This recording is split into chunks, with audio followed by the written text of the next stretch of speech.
Ilang mga bagong personalidad pa ang umarap sa pagpapatuloy ng pagdinig ng House Quad Committee ngayong araw. Kabilang na dyan si dismissed na Mayor Alice Guo at dating Iloilo City Mayor Jed Mabilog na iniuugnay sa kalakaran ng iligal na droga. Ang update sa pagdinig, alamin natin sa sentro ng balita ni Mela Lesmoras live.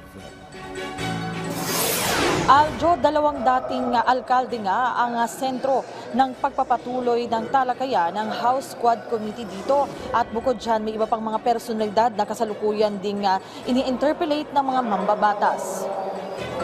Bandang alas 10 ng umaga kanina ng umarangkada ang ika-6 na pagdinig ng House Quad Committee ukol sa illegal pogos, illegal drugs at umano'y extrajudicial killings noong nagdaang administrasyon. Sa unang pagkakataon, humarap sa Quadcom si dating Bamban Tarlac Mayor Alice Guo at nais ng mga kongresista na mabigyang linaw niya ang iba pang issue ukol sa pogo at sa naging pag-alis niya sa bansa kamakailan.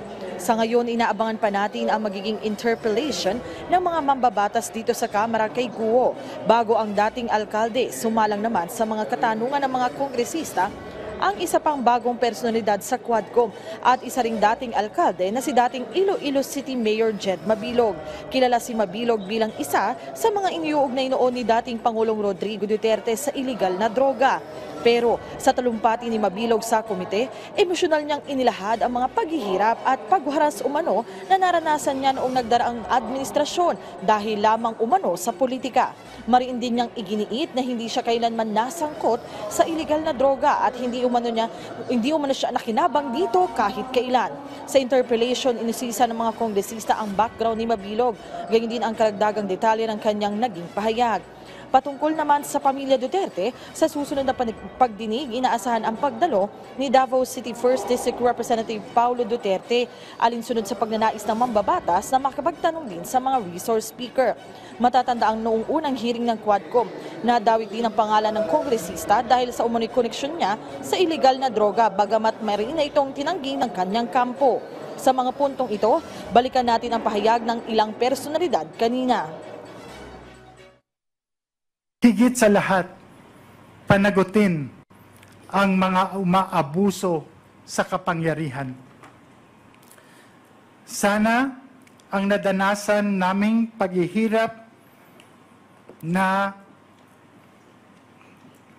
durog, persecution, trauma, at saka walang-wala ay hindi po mararanasan ng iba.